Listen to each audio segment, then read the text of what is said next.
The room was soft with morning light, and Hannah Walker stood barefoot on the smooth hardwood floor, her hands on her full belly as she looked around the nursery she'd been preparing for months.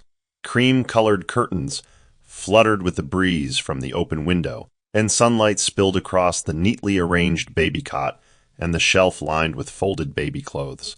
A soft rose-patterned blanket she hand-stitched lay folded at the corner. She had carefully placed stuffed animals beside it, each one chosen with love. Her heart fluttered with hope as she stared at the tiny pink socks she'd placed on the dresser, a quiet smile stretching across her face. "You're almost here, little one," she whispered, rubbing her belly in slow circles. "I can't wait to meet you." Everything about the room felt peaceful, until a voice drifted in from the hallway outside her door. At first it was a murmur, but as the words sharpened, Hannah's smile faded. "She's having a girl," again useless. The voice was sharp and full of disdain. Hannah froze, her hand still on her belly. It was Vivian, her mother-in-law, speaking without care, without compassion. "I warned Jack about this woman. What has she brought into this family except shame? We prayed for a son, and now this." A scoff followed. "A girl child. How do we even explain that to the elders?" Hannah moved toward the door, drawn by disbelief, but stopped just before it. The voices continued. Jack's sister now joined in. "You know she's cursed, Mum. Girls bring bad luck. I even heard the last child born female in this clan died at 5. Vivian responded quickly. "If Jack doesn't do something soon, he'll ruin his lineage. There are women who know how to birth sons, real women, not this one." Hannah clutched her stomach protectively, her heart pounding in her ears. But the one voice she needed to hear most, Jack's, never spoke. She waited, prayed even, for him to say, "Enough," or "Stop talking about my wife that way." But silence stretched on like a knife to her heart. Tears gathered in her eyes. She slowly backed away from the door and into the nursery again, her legs trembling beneath her. The warmth she once felt had left the room, replaced by a deep, gnawing ache. Her joy had turned bitter, and the nursery she so lovingly prepared now felt like a place of quiet betrayal. The hospital hallway was cold, and Hannah held Jack's hand tightly as they waited for her name to be called. She tried to read his expression, but his face was blank, distant. She told herself it was just stress, work maybe, but deep down, she feared it was more. When the nurse finally summoned them into the ultrasound room, Hannah lay back on the bed with a soft sigh, lifting her blouse and exposing her belly. The gel was cold against her skin, but she welcomed it, hoping the sight of their baby would pull Jack closer again. The technician smiled and turned the screen toward them. "There's the baby," she said gently. "Heartbeats strong, and it's a girl." Hannah smiled instantly, her eyes brightening. "A girl," she whispered in awe, but Jack's hand fell from hers. His face hardened. He didn't smile. He didn't look at her. He stood and walked toward the window. "You're sure?" he asked the technician flatly. "Positive," she replied. The silence that followed was heavy. Hannah felt it crush her joy. Back in the car, Jack gripped the steering wheel without starting the engine. Minutes passed. "Say something," Hannah finally said, her voice soft. Jack didn't turn. "We prayed, Hannah," he said bitterly. "We fasted. You knew what this meant to my family. You knew the elders were expecting a son." She stared at him, stunned. "Jack, a child is a blessing." "She's our daughter," he scoffed. "To you, but not to them." He finally turned to face her. "You don't understand what you've done." Her heart broke, hearing him talk as if she chose the baby's gender to spite his family. "She's not a mistake," Hannah whispered. "Don't speak about our child like this." Jack started the engine, muttering, "We'll have to do something." "My mother was right," the words stung. By the time they arrived home, Jack had said nothing more. He left the car without waiting for her and walked inside. Hannah sat alone, the weight of the day sinking into her bones. She pressed her palm against her belly, tears tracing down her cheeks. "Don't listen to them," she whispered. "You're not a curse. You're my miracle." But deep inside, she feared it would no longer be enough, not for Jack, not for his family, and not for the life she once dreamed of. The nights grew colder in more ways than one. Jack no longer reached for Hannah. He came to bed late and turned his back to her. The space between them on the mattress widened like a gulf, filled with silence, tension, and words that were never said. At dinner, Jack sat across from her at the table, but kept his eyes on his phone. His mother, Vivian, occupied the seat beside him like a queen on a throne, issuing orders and spitting judgments. "You've stopped glowing, Hannah. It's as if the child is draining your light," she said with a smirk. Jack didn't respond. He didn't defend her. He took another spoon of rice and continued scrolling. Hannah swallowed hard, refusing to cry at the table. She quietly stood, excused herself, and ate alone in the kitchen, her plate untouched. The only sound was the clinking of her spoon against porcelain. The baby kicked gently, as if in protest. "It's okay," she whispered to her belly. "Mummy's still here." But even she didn't believe the words anymore. That night, she tried again. She turned to Jack under the dim bedside lamp. "Do you still love me?" she asked softly, her voice barely above a breath. Jack sighed, irritated. "Hannah, stop asking me things I can't answer right now." She bit her lip to stop herself from shaking. "Can't answer or won't?" He turned to her finally. "Why are you pushing this?" he snapped. "I'm dealing with enough already. My mother thinks I've failed as a son. My friends laugh behind my back. Henry keeps telling me to take control of my life before it's too late." Hannah blinked. "And I'm the part of your life you need to fix." He sat up, pulled on a shirt. "I'm tired, Hannah. I need space." He walked out of the room, leaving her alone with the shadows. Her chest tightened, and for the first time she realized he wasn't just pulling away, he was already gone. In the weeks that followed, his touch never returned, his smile disappeared, and his presence became that of a ghost. She would hear him laughing with others downstairs, only to grow silent when she entered. The house was still hers, but the marriage, whatever was left of it, was slipping through her fingers like sand. It started with strange scents in the house, burnt herbs, ash trails near the threshold, bowls of water tucked behind doors. Hannah noticed them one by one, but dared not ask. She knew how Vivian was, superstitious, steeped in ancestral practices and old wives' tales. But something felt different this time. The house felt heavier, colder. The baby's room, once filled with light, now felt distant and unwelcome. One morning, Hannah woke to soft chants coming from the backyard. Through the slats of the window, she saw a man in red cloths and beads, waving a smoking pot, while Vivian and Jack's sister poured palm oil onto the ground. The man dipped a broom into the oil and began circling the compound. "What is this?" Hannah asked Jack later, confronting him in the living room. Jack didn't even look up from the TV. "Just something to restore spiritual balance," he said. "Mum said it's important. Don't worry about it." "Restore balance?" Hannah asked, voice trembling. "You mean cleanse me, don't you? Because I'm having a girl." Jack stood up. "It's not like that. You're reading too much into things." Vivian entered from the hallway, holding a clay bowl. "Child," she said, not meeting Hannah's gaze, "this isn't personal. We're doing what's best for the family." Hannah stepped back. "You're treating me like I'm possessed, like I brought evil into your home." Vivian finally looked at her. "If your womb can't preserve the Walker name, it must be purified." Jack said nothing. His silence was louder than any insult. That night, Hannah sat on her bed, cradling her belly, whispering softly, "You are not impure. You are not a curse." But the chants, the oils, the judgment, they all stayed with her. She felt violated in her own home, spiritually undressed without consent. And the man who was supposed to protect her had joined in the ritual, even if silently. As she lay there in the dark, she realized she was no longer a wife. They had turned her into a vessel, a target, and a scapegoat for a culture too blind to see the power in a woman's womb. The family gathering was meant to be a peaceful Sunday lunch, relatives, food, and polite conversation, but for Hannah, it became a stage of shame. Jack's extended family filled the compound with chatter and clinking cutlery, and Hannah tried her best to carry her swollen belly with grace, even through the long glances and muted gossip.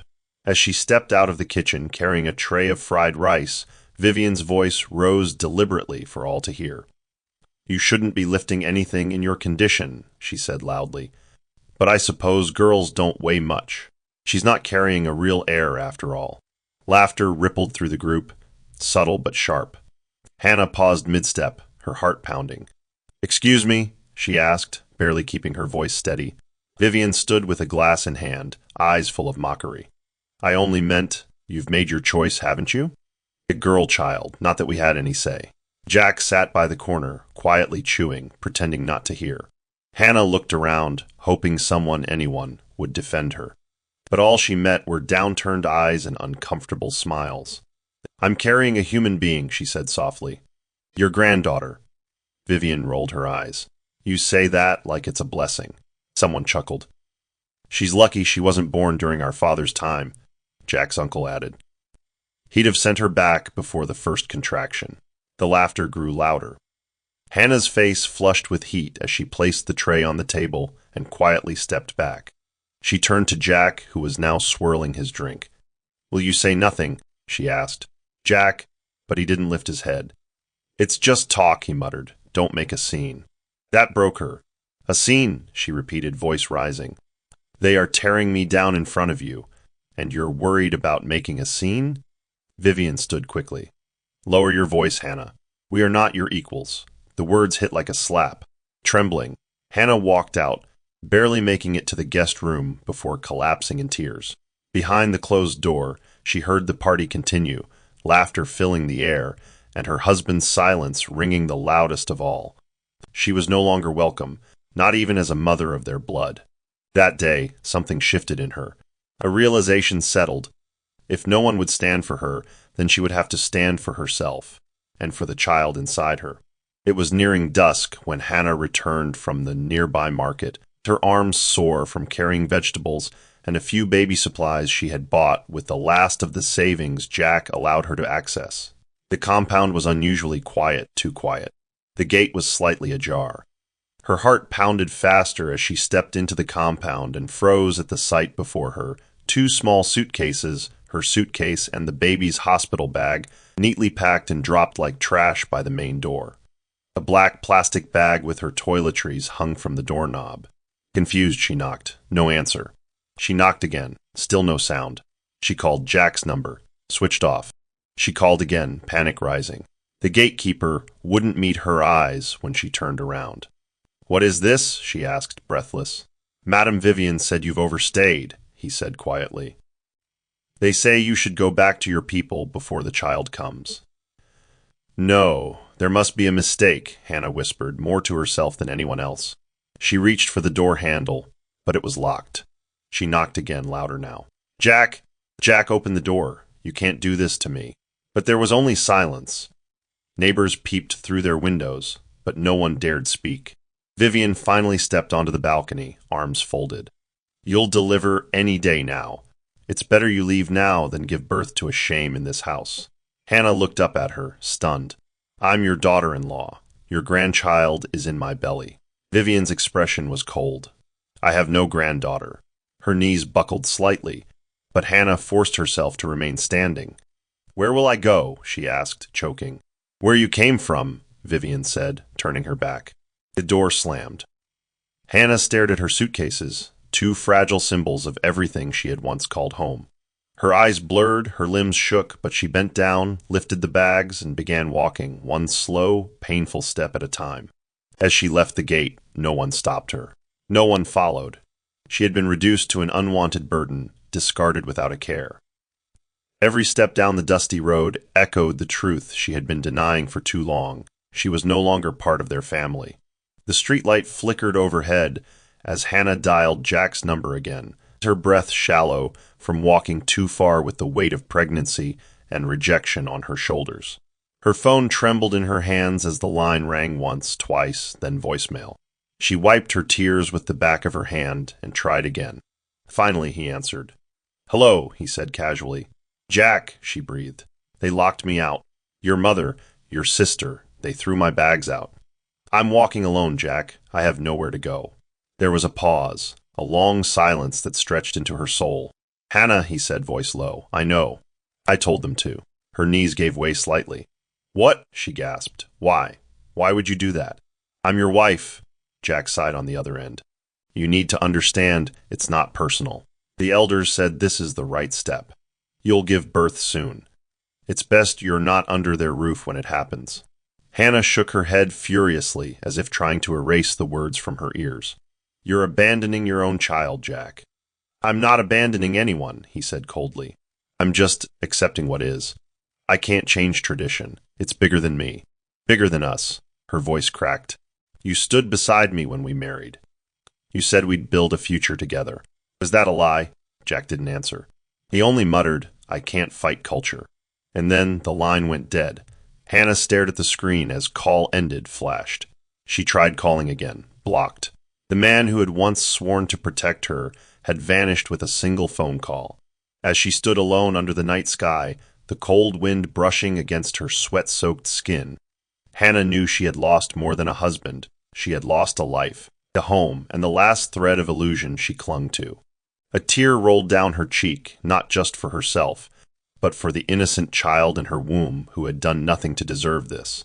Left to the night, with 2 bags and a child she would soon deliver, Hannah took a breath and placed a hand over her belly. We're not going to break, she whispered.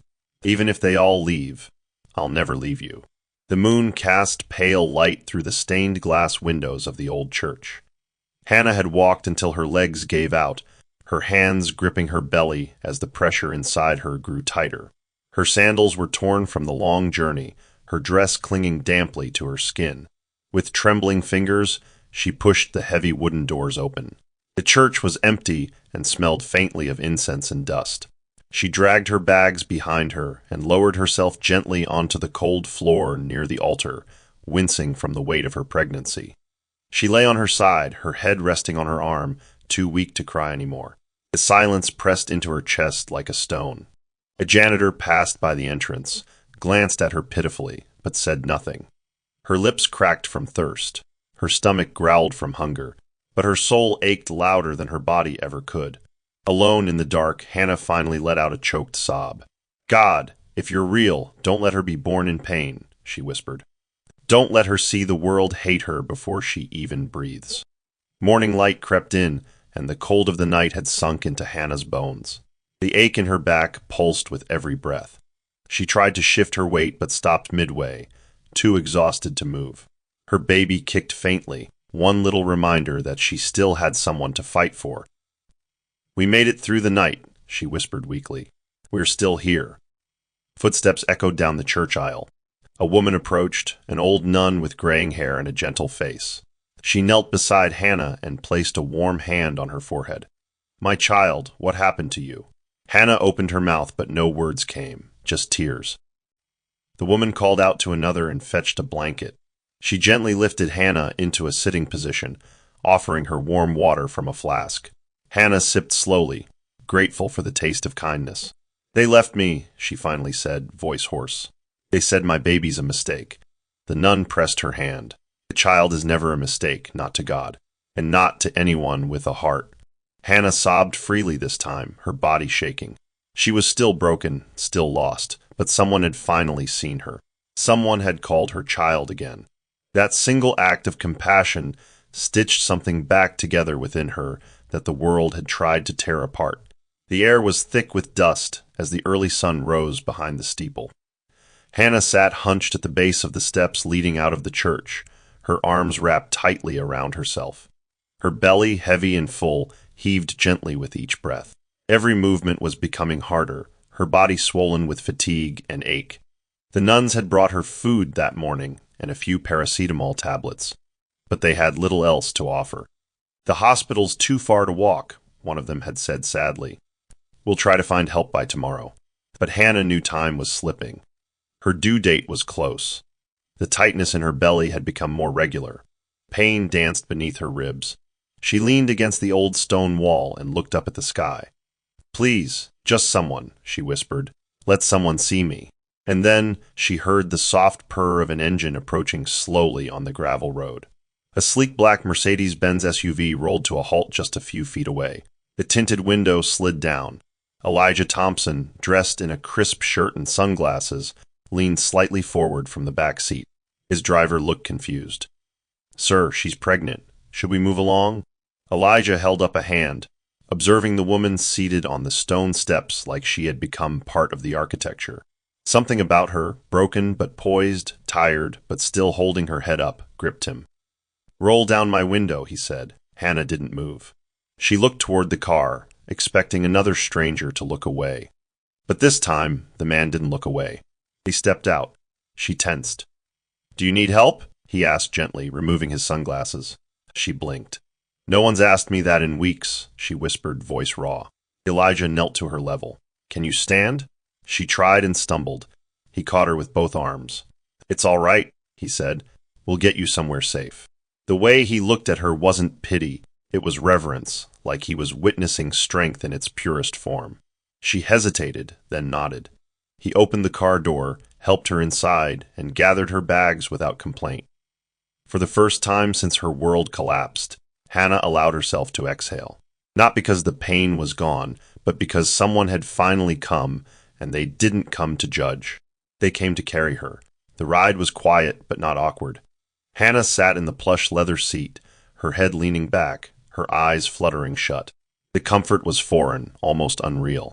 The interior of the car smelled faintly of cedar and citrus, and soft instrumental music played through the speakers. Elijah watched her quietly from the other end, not wanting to ask too much too soon. When they pulled into a vast estate behind iron gates and manicured hedges, Hannah's eyes widened. "Where are we?" she asked softly. "Home," Elijah said simply. "For now, yours too." She opened her mouth to protest, but nothing came out. She was too tired to fight kindness. Isabel, Elijah's younger sister, ran out to meet them, barefoot, and wearing an apron dusted with flour. She rushed to Hannah's side. "Oh my God," she breathed. "You're burning up. Come in, please. You need rest." Within minutes, they guided her to a guest room filled with warm tones and floral sheets. Isabel helped her out of her dusty dress and bathed her gently like a sister would. When Hannah broke down crying, Isabel only held her tighter. Later that evening, Hannah lay propped up on soft pillows, wearing a clean nightgown, sipping hot tea as Elijah entered quietly. "Is this really okay?" she asked him. "You don't know me." Elijah smiled gently. "You don't need to earn kindness, Hannah. That's not how dignity works." She looked at him, startled that he had already learned her name. "The nun told me," he explained. "She said you've been sleeping on that church floor for 3 nights. Hannah swallowed. "I didn't want to. I just had nowhere left to go." Elijah nodded slowly. "Then you'll start again. From here, no pressure, no pity." His voice was steady, but kind. "You don't owe anyone suffering to prove your strength." Tears filled her eyes again. "You're the first person to say that." He stood up. "Rest tonight. We'll talk later." As he left, Hannah turned to face the soft glow of the bedside lamp. The room smelled of lavender. Her baby kicked gently. For the first time in weeks, her body was warm, her heart, just slightly, was open. She was safe, not saved, but safe. And for now, that was more than enough. The morning air was tense as the driver sped toward the hospital, Hannah's screams breaking through the silence of the car. Elijah sat beside her in the back seat, holding her hand firmly, his usually composed face clouded with concern. "Just breathe, Hannah. We're almost there," he whispered, squeezing her hand every time she cried out in pain. The contractions had started early at dawn, violent and close together. Isabel, already at the hospital preparing for her arrival, had texted Elijah only 10 minutes before he ran to Hannah's room. By the time they wheeled her into labor and delivery, sweat beaded her forehead, and she gritted her teeth through each wave of agony. A midwife adjusted her IV drip and offered encouragement. Hannah gripped the side rails and screamed with all her strength. "You can do this," the nurse said. One more push. Elijah stood just beyond the curtain, unable to look but refusing to leave. Hours passed before a piercing cry cut through the hospital air. "It's a girl," the doctor called out. Elijah leaned forward as the nurse gently cleaned and wrapped the newborn, her small fists clenched, face red and alive. When Hannah saw her daughter for the first time, her tears fell freely, not out of pain, but deep, overwhelming love. "Arya," she whispered, reaching for her. "Your name is Arya." Elijah stepped closer, stunned by how fierce yet peaceful Hannah looked with the baby against her chest. "You did it," he said softly. Hannah looked up at him, her voice hoarse.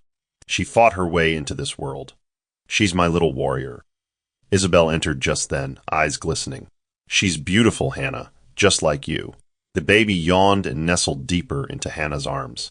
For a moment, time slowed. The past didn't matter. The rejection, the betrayal, the cold floor of the church, all of it dissolved into this one perfect breath of new life. Arya had arrived, not as a mistake, not as a curse, but as the beginning of a story no one had expected. Hannah leaned back into the hospital bed, her heart full. She had brought a child into the world on her own terms, and this time she wasn't alone. She was held by love, by dignity, and by the arms of those who saw her worth. Elijah stood at the edge of the nursery inside his home, watching through the glass as Arya lay in her bassinet, wrapped in a lilac blanket. She was only 2 days old, but the weight of her presence already filled the room like sunlight. Hannah, resting nearby in a reclining chair, looked over and smiled weakly. Her body still ached, but her soul had begun to soften in the warmth of this strange, unexpected peace. "She looks like she's dreaming," Elijah said softly. "Maybe she's dreaming of freedom," Hannah replied. Elijah took a seat beside her. "You gave her that," he said. "You gave her the right to exist without shame." Hannah stared at him, unsure how to respond. "You don't have to say these things," she whispered. "You've done enough already." But Elijah shook his head. "I'm not helping you out of pity, Hannah. I look at that child, and I don't see someone else's daughter. I see someone I want to protect. I see my own." Her lips trembled. "You mean that?" He reached out and touched Arya's tiny hand through the glass. "I do. She'll never feel abandoned. Not while I'm breathing." Hannah looked away quickly, the tears returning again, unexpected. "You say that so easily, like you've known us all your life." Elijah leaned back, eyes still on Arya. "You don't have to know someone for long to know they matter. You just have to see them." Hannah blinked, absorbing those words.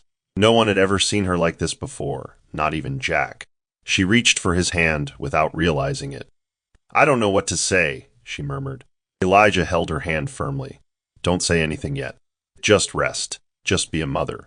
In that quiet moment, something shifted between them. It wasn't romance. It was something deeper. A sacred tether formed not by blood, but by choice. Elijah had stepped into her story not to save her, but to walk beside her. And in doing so, he had become the first man Arya would call father, not by title, but by truth. Hannah closed her eyes, breathing slowly, her fingers still laced in his. For the first time in what felt like years, she believed again that love could be rewritten, and family could begin with strangers who chose to stay. The days that followed were quiet but golden. Mornings began with soft coos echoing through the house, and Hannah would rise slowly from bed, her body still healing but no longer heavy with grief. Arya had taken to sleeping in her arms, waking only to feed or cry for warmth. Isabel hovered nearby, always offering herbal teas and gentle laughter. Elijah, though often away handling business, made sure to return home each evening in time to hold Arya as she dozed. On the third afternoon, Hannah sat by the window with Arya on her lap, humming an old lullaby her mother used to sing. The baby's eyes flickered open, and for the first time, her lips curled slightly. A soft, toothless smile. "Elijah." Hannah called breathlessly. He rushed in, still in his office shirt. "Look," she smiled. I swear she smiled. Elijah crouched beside her. Arya yawned and offered a sleepy giggle. "There it is," he whispered, wonder in his eyes. "That's her first laugh." Hannah's own laughter joined in, light and full of awe. "She's choosing joy already," she said. Elijah grinned. "She's learning from her mother." Hannah looked at him, her heart swelling. "You think I'm joyful?" he nodded. "I think you survive pain with your soul still intact. That's a kind of joy, the strongest kind." She leaned into the back of the chair, cradling Arya, who now played with her mother's finger. "I was afraid I'd never smile again," she admitted. "The night I gave birth, I wasn't sure I'd make it." Elijah grew quiet. "You did, and you're not just alive. You're beginning again." They watched Arya wriggle, her little hands reaching for nothing and everything. Each breath the baby took reminded them of what could be rebuilt. The house was no longer just a refuge, it had become a home. Not grand because of its marble floors or chandeliers, but because of the quiet laughter now living in its rooms. Hannah kissed Arya's forehead, feeling a future unfold that once seemed unreachable. This was more than healing, it was joy stitched from ashes. Her daughter's smile was not just a milestone, it was a promise that the world, even after breaking her, could still give her something to hold on to. Hannah stood in front of the tall mirror in the guest bedroom, her fingers grazing the jagged scar beneath her belly. The stretch marks across her hips were still a deep shade of purple, and her eyes, though clearer now, still carried shadows from nights spent crying in silence. Arya slept peacefully in her crib beside the bed, wrapped in a light shawl. But Hannah couldn't sleep, not yet. Something within her felt restless, unsettled. She had survived childbirth and rejection, yet healing had its own silent war. Each time she looked at her body, she saw a map of abandonment, reminders of how she was cast aside, how no one came except strangers. She tried to shake it off, but her chest tightened. "Why do I still feel broken when I've made it here?" she whispered to her reflection. The mirror had no answer. Her lips quivered. "Why do I still feel like I wasn't enough for them?" She wrapped a robe tightly around herself, trying to cover more than just skin. Elijah found her moments later, standing in the dark with only the moonlight pouring in. "Couldn't sleep?" he asked softly. She didn't turn. "Do you think I'm ugly now?" she asked. He stepped closer, his gaze steady. "No, but I think you've been taught to see yourself that way." Hannah finally turned to him, her voice brittle. "They made me feel like my body failed. Like giving birth to a girl made me less of a woman. Like all this," she gestured at her belly, was shameful. Elijah shook his head slowly. "What they did was cruel. But your body didn't fail. It carried life. It carried a miracle." Tears stung her eyes, but she didn't look away this time. "What if I never stopped feeling ashamed?" she asked. Elijah's voice was firm yet kind. "Then let me remind you every day that you never have to be." He stepped closer, took her hand, and gently placed it on her stomach. "This is sacred. Every scar, every line, it tells a story they didn't stay to hear. But I will." Hannah breathed deeply, the tightness in her chest loosening just a little. She turned back to the mirror, saw herself holding Elijah's hand, and for the first time, her reflection didn't feel like a stranger. It looked like a woman reclaiming her body, her story, and her worth, one painful memory at a time. It was a quiet morning when Elijah found Hannah seated in the garden, barefoot in the grass, Arya nestled in her arms. The scent of jasmine lingered in the air, and the baby cooed as butterflies flitted past. Hannah looked up when Elijah approached, her smile soft but distant. "She loves it here," she said, rocking Arya gently. "She sleeps better outside than inside." Elijah took a seat beside her on the low wooden bench. "That's because she feels safe in your arms," he said. There was a long silence, only broken by birds chirping above. Elijah stared straight ahead, as if collecting his words carefully. "I've been thinking about something for weeks now," he finally said. Hannah looked at him with curiosity. He turned to face her fully. "I don't want to rescue you, Hannah. That's never been my intention. I want to build something with you, from the ground up, together, as partners, as a family." Her eyes widened. "You mean?" He nodded. "Yes, I want to marry you." Hannah froze, her fingers instinctively clutching Arya tighter. "Elijah," she breathed, "you barely know me." He smiled gently. "I know you were left for dead, and you kept breathing. I know you're raising a girl who will one day change lives because she's watching you. I know you speak with gentleness, even when you've been treated with violence. I know enough." She blinked back sudden tears. "But I'm still figuring myself out. I don't even know how to love without fear anymore." Elijah nodded. "I'm not asking you to have it all figured out. I'm asking you to let me walk with you while you do." Hannah looked down at Arya, who reached up and curled her fingers around her mother's thumb. The air shifted. The weight of the past hadn't disappeared, but something warmer was pushing its way through. "No rings, no grand gestures," Elijah added. "Just you, me, and her building slowly." Hannah swallowed hard. "I don't know what to say." Elijah leaned in. "Say yes when you're ready. Not before. I'll be here." Then he stood and walked away, leaving her in the garden with a heart that beat louder than it had in years. It wasn't a fairy tale proposal. It wasn't loud. But it was real. And sometimes real is the most radical kind of love there is. The wedding was quiet, just like Hannah had asked. No guests, no music. Just sunlight filtering through the branches of the jacaranda trees in Elijah's backyard and the soft rustle of wind through white linen tied to the garden arch. Hannah stood beneath it in a simple ivory dress Isabel had stitched by hand. It flowed gently around her ankles, hugging her healing body without shame. Arya sat in Isabel's lap nearby, wearing a tiny floral dress with a white bow on her curly head.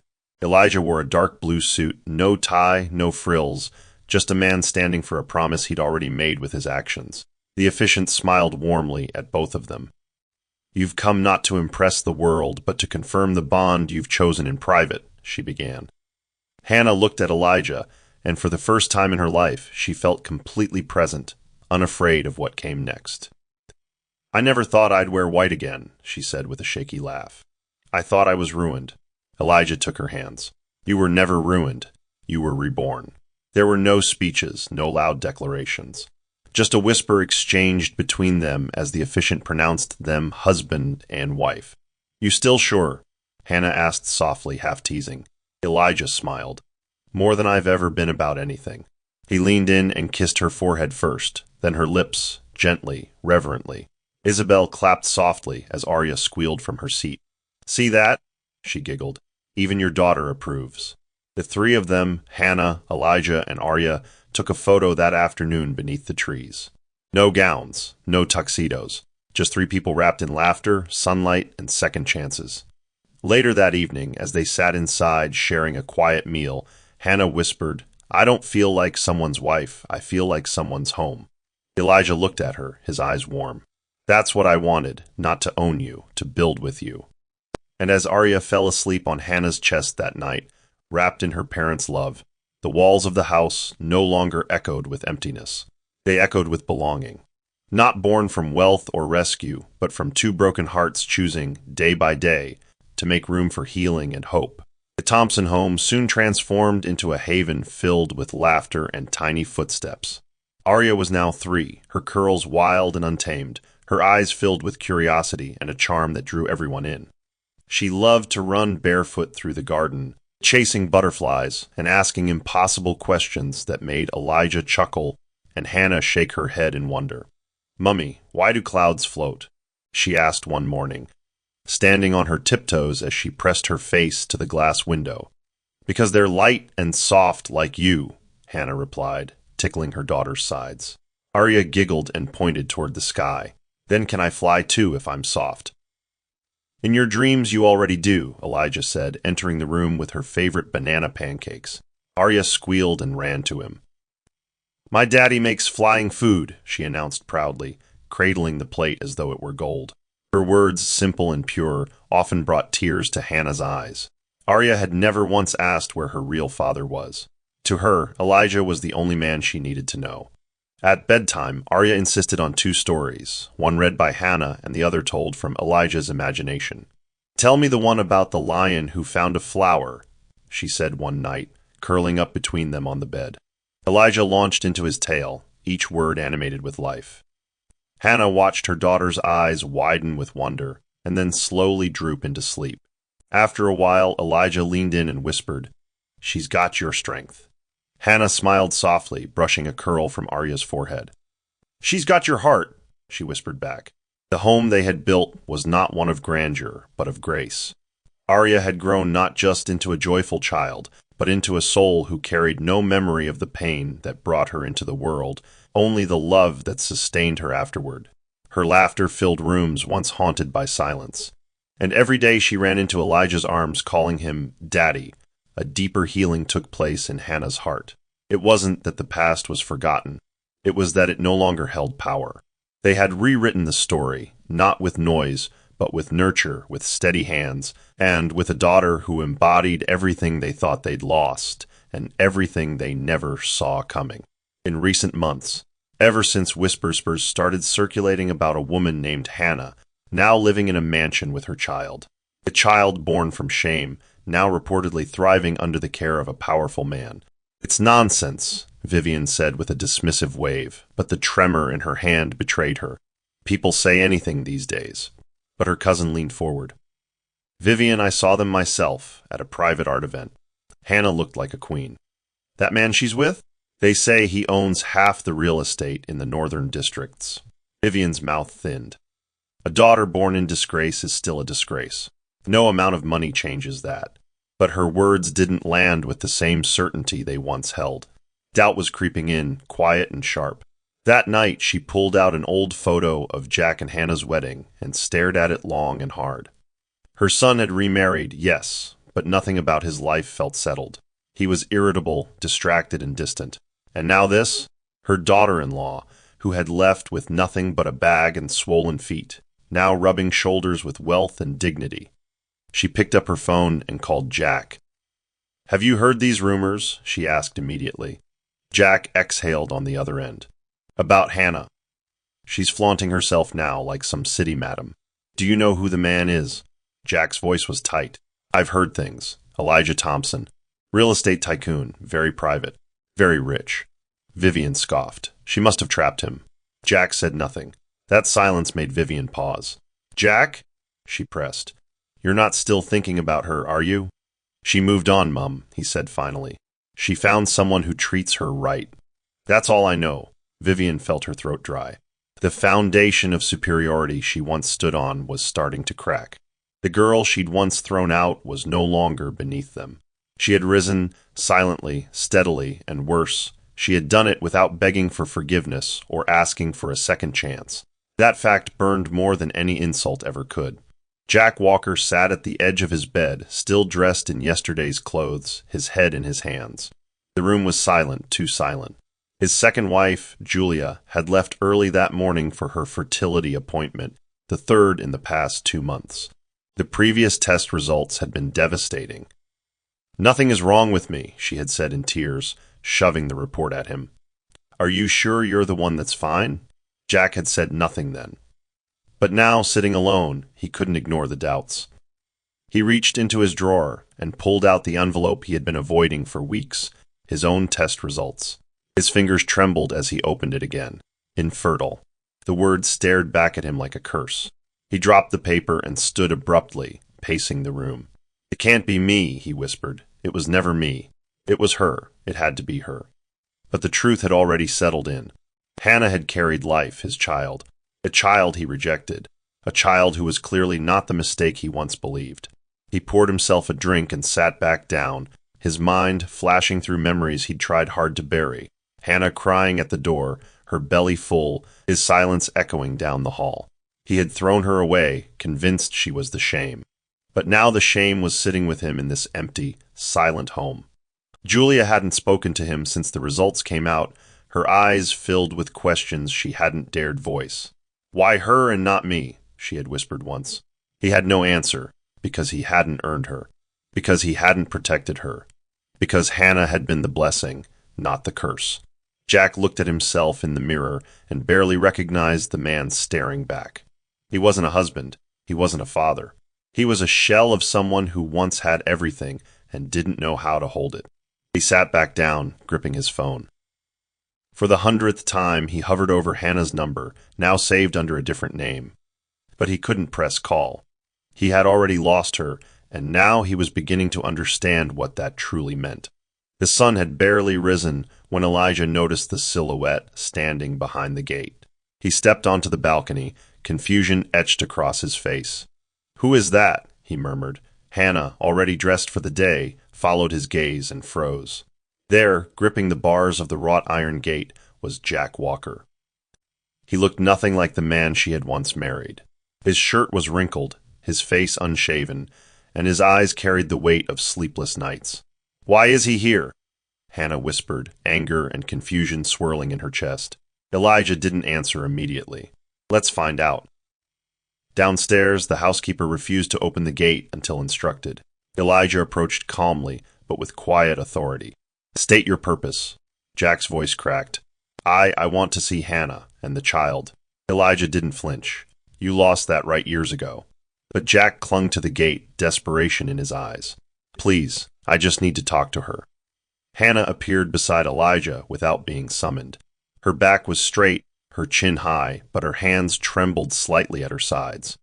"Why are you here, Jack?" she asked, voice clear but cold. He swallowed.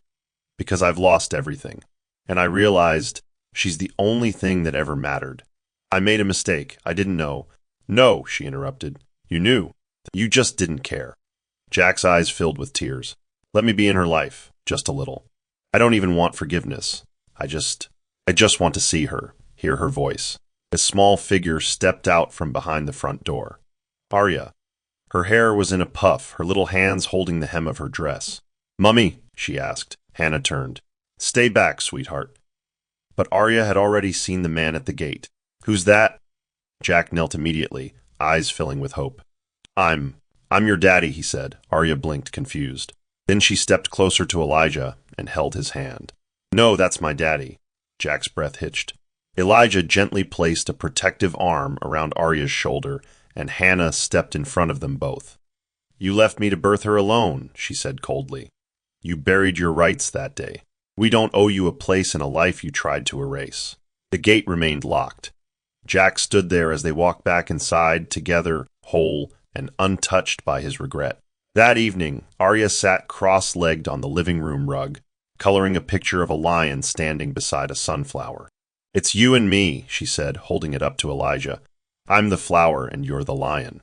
Elijah smiled, his heart full. Why am I the lion? Because you always protect us. Hannah watched them from the doorway, leaning quietly against the frame. But her peace was still unsettled by Jack's return. Should we have let him say more? She asked later, once Arya had gone to bed. Elijah looked at her thoughtfully. Would it have changed anything? Hannah shook her head. No, but part of me wanted him to see what he gave up, to see her laugh, to see her bloom without him. Elijah's expression softened. He saw it, and that's why he's breaking. The next afternoon, as if pulled by fate, Jack returned, this time empty-handed, shoulders drooped. Arya was outside with Isabel, building a sandcastle. When she saw Jack again, she didn't run or hide. She simply stood. Jack dropped to his knees, tears streaking his dust-stained cheeks. I didn't come to ask again. I came to apologize. Arya tilted her head. Why did you leave Mummy when I was in her tummy? Jack broke. His voice trembled as he whispered, because I was foolish.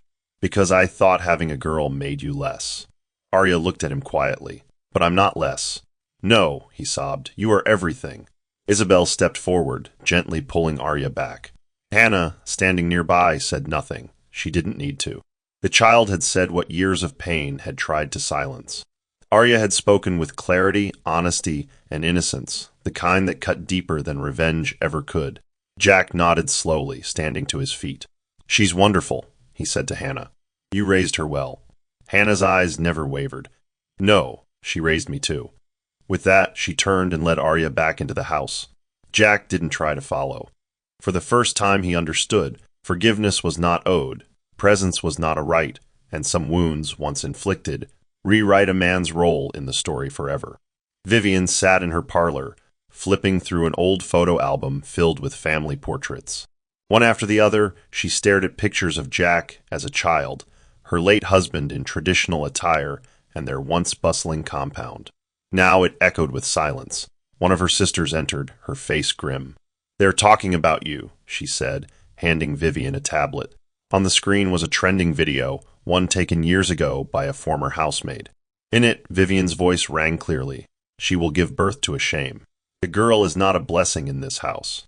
The footage had been leaked to a women's advocacy blog and gone viral within hours. Thousands of comments poured in, condemning her words, exposing the culture of inherited cruelty she upheld. Vivian's eyes trembled as she watched the public unravel the legacy she had built. Her name, once synonymous with respect in the community, was now followed by hashtags: the mother-in-law from hell and Shethru Outher pregnant daughter-in-law. At the grocery store later that week, whispers followed her. Women who once greeted her with honor now turned away. A young girl passing by muttered under her breath, "Wicked old woman." Vivian gripped the basket handle tightly, pretending not to hear. When she returned home, reporters were already outside her gate. "Mrs. Walker, do you regret your actions? Would you apologize if you saw Hannah again?" She ignored them, but her steps faltered. That night, in the privacy of her room, she stared at herself in the mirror and no longer saw the woman who once ruled the family like a matriarch. She saw a woman crumbling under the weight of her own words. She called Jack, desperate for reassurance. "Please tell me it'll pass," she begged. Jack's voice was hollow. "We're just reaping what we sowed, Mum." She hung up and sat at the edge of her bed, unable to shake the reality. Hannah hadn't needed to fight back. The truth had done it for her. The daughter she cast aside had risen, and the world had taken notice. And now, for the first time in her life, Vivian understood what it meant to be the one left outside, begging for dignity. The boardroom was silent as Elijah Thompson stood at the head of the long mahogany table, his gaze firm but calm. Executives, analysts, and legal counsel sat around him with open folders and dimly lit tablets. On the screen behind him was the logo of a struggling construction company, Walker & Sons Ltd. "This acquisition is not just strategic," Elijah began, voice steady. "It's personal." His assistant handed him a file, Jack Walker's employee record, financials, and board misconduct logs. "Effective immediately," Elijah said. "We will absorb their assets, dissolve their executive structure, and reassign all leadership to our subsidiaries." There were nods around the table. No one questioned the speed. Walker & Sons had lost too much too fast. With mounting debt, a shrinking client base, and a tarnished name, they were ripe for takeover. Elijah signed the final page, sealing the deal. "Make sure the redundancy letters go out by Monday morning." Meanwhile, Jack entered his office unaware of what was about to hit him. He barely had time to settle before an HR representative walked in, flanked by 2 security officers. "Mr. Walker, I'm afraid your position has been dissolved effective today," she said gently. Jack frowned. "What are you talking about?" "I didn't authorize any transitions." She handed him the official notice. "You'll find all legal documentation enclosed. Walker & Sons is now under the Thompson Group." Jack stared at the paper, his fingers trembling. "Thompson?" he muttered. "Elijah Thompson?" The realization hit like thunder. "He bought us out?" The HR rep nodded. "He now owns majority stake. All access will be revoked after today." Jack stood slowly, pride crushed. "He planned this," he murmured. "He planned all of this." As he exited the building with his box of belongings, he passed by junior staff whispering in corners, their faces filled with a mix of pity and satisfaction. Outside, the company signage was already being taken down. Jack looked up, eyes burning. Elijah hadn't needed to raise his voice or speak with vengeance. He had simply watched and waited for the right time to remind Jack that actions have consequences, and that silence, once weaponized, can eventually become the very rope that strangles everything you once held dear. Hannah sat in the living room, Arya drawing on the coffee table nearby, when a courier arrived with an envelope. Her heart tensed the moment she saw the seal. Family Court of Appeals. She opened it slowly. Jack had filed a petition for partial custody. "He wants visitation rights," she said aloud, her voice clipped with disbelief. Elijah looked up from across the room. "On what grounds?" he asked, already reaching for his phone to call his lawyer. Hannah shook her head, the pages trembling in her hands. "He says he has a right to be involved in his daughter's development." Elijah clenched his jaw. "He had a right when you were bleeding on a sidewalk. He had a right when she cried through fevered nights. Where was he then?" Hannah didn't respond. Instead, she stared at Arya, coloring peacefully in her own world. The thought of her innocence being disrupted by legal battles made her stomach turn. "I won't let him confuse her," Hannah whispered. "Not now, not ever." The court date arrived swiftly. Inside the courtroom, Jack wore a clean suit and a softened expression, playing the part of a reformed man. Hannah entered with Elijah by her side, her face calm but unshakable. Her lawyer presented medical reports from the birth, testimonials from the nuns who sheltered her, and photographic evidence of the day she was evicted. Jack's counsel argued for redemption, insisted that his client had changed and deserved a chance to connect with his biological child. But then the judge turned to Arya's psychological records and the counselor's report, highlighting her strong emotional bond with Elijah, her clear sense of family, and her unfamiliarity with Jack. "It is not enough to have biological ties," the judge said sternly. "Fatherhood is not granted by blood but by presence." Jack lowered his head. The court ruled that all parental rights remain with Hannah. Any contact with Arya would be at her sole discretion. Outside, cameras flashed, reporters whispered, but Hannah held her head high. When asked if she had anything to say to the public, she responded simply, "Justice didn't come today. It came the day I chose my daughter over tradition." And with that, she walked away, not victorious, but vindicated. The breeze swirled through the kitchen window as Isabel chopped vegetables, humming a soft tune. Hannah leaned on the counter, quietly sipping tea, the weight of the court battle still fresh in her chest. Arya was playing in the backyard with Elijah, her laughter drifting in like sunlight. "I thought I'd feel triumphant," Hannah murmured, "but I just feel tired." Isabel paused, wiping her hands on a towel before turning to face her. "That's because battles of the heart rarely leave you cheering. They leave you grieving for what should have been." Hannah blinked, letting the words settle. "Do you think I was too harsh?" Isabel gave a small smile. "No, I think you were finally honest. But now you need to decide what to do with your power. You've been surviving for years, Hannah. Maybe it's time to start choosing." Hannah furrowed her brow. "Choosing what?" Isabel leaned closer. "Choosing peace. Choosing who gets access to you. Choosing not to carry the pain of others who never apologized." They sat in the sunroom later that afternoon, watching Arya paint on a little easel Elijah had bought her last week. Her canvas was filled with bold colors and wide strokes, an explosion of joy without form or fear. "She's free," Hannah whispered. Isabel nodded. "Because you never let her see your bitterness. You gave her the gift of joy." Hannah bit her lip. "But what if he tries again? What if Jack comes through another door?" Isabel reached over, placing a hand on hers. "Then you shut it, or better yet, build a wall and plant flowers on top of it. That way, even your boundaries bloom." They laughed quietly. In that moment, the exhaustion in Hannah's shoulders began to ease. Not because everything was fixed, but because she finally understood. She was allowed to live without explaining her strength. She didn't have to keep defending her choice to protect her daughter. She didn't have to keep looking back. As Arya ran to them, paint on her cheeks and joy in her eyes, Hannah gathered her into her arms and whispered, "I choose you, again, always." And somehow, in that one sentence, the silence of years turned into a song only the healed could sing. Vivian sat across from the television host in a stiff powder blue suit, her hands folded tightly in her lap. The studio lights made her skin glisten with nerves, but she didn't flinch. Cameras rolled. The host leaned forward. "Mrs. Walker, the nation heard your voice in that video. Do you regret those words?" Vivian inhaled deeply. "Yes," she said slowly. "Not because I've been humiliated, but because I see now what I refused to see then. My pride, my prejudice, nearly destroyed my family." The host nodded, but didn't let up. "You referred to your granddaughter as a curse. Do you believe that still?" Vivian's lips trembled. "No, I was wrong, deeply wrong." She looked directly into the camera. "To Hannah and to Arya, if you're watching, I'm sorry. I can't undo the pain, but I own it. I've failed you both." In their living room, Isabel and Elijah watched the interview in silence. Hannah stood by the window, arms crossed, her face unreadable. "Do you want to change the channel?" Isabel asked. Hannah shook her head. "No, let her speak. It's hers to carry now." Arya walked in mid-interview and climbed onto the couch, more interested in her crayons than the television. "Who's that woman?" she asked.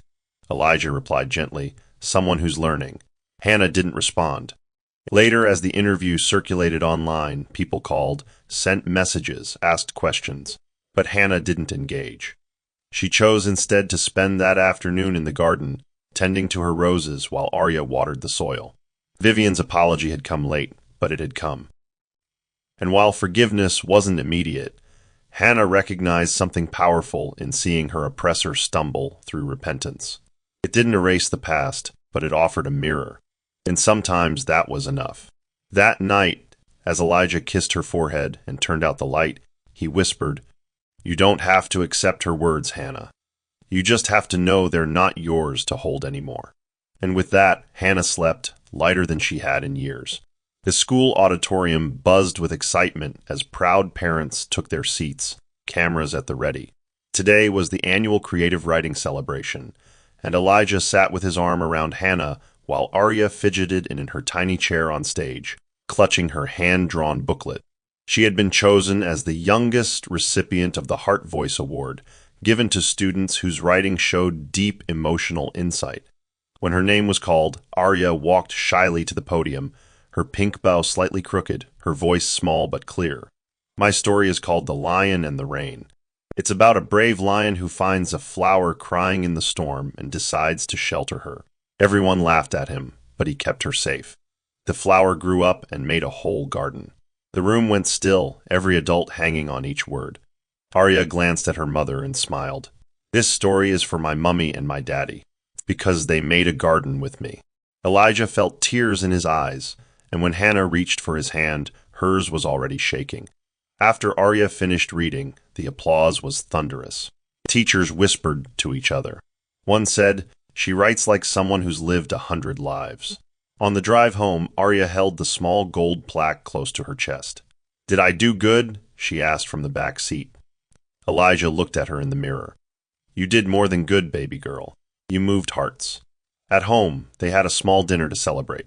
Isabel brought cupcakes, and Arya made everyone wear paper crowns she'd folded from construction paper. As Hannah watched her daughter laugh freely, she realized something.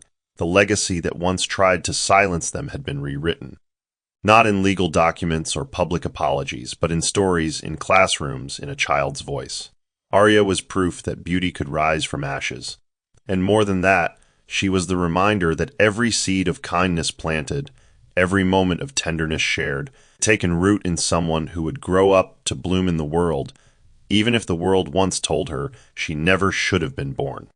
Jack stared blankly at the motel ceiling, the flickering bulb casting distorted shadows across the walls. His belongings, a half-zipped suitcase, a broken phone charger, and an old wallet, lay scattered on the floor. Days had turned into weeks since his job loss. The savings had dwindled fast, and Julia, tired of the silence and his spiraling guilt, had left. The divorce papers came without ceremony. Now, alone in a cheap motel on the outskirts of town, Jack was a shell of the man who once walked with arrogance and entitlement. He barely recognized his own reflection in the cracked mirror above the sink. "How did I end up here?" he murmured. But the answer was everywhere, in every choice, every silence, every door he slammed shut on the people who had once loved him the most. He reached for the bottle of cheap whiskey by the bedside, but paused. It didn't numb the pain anymore, it only delayed it.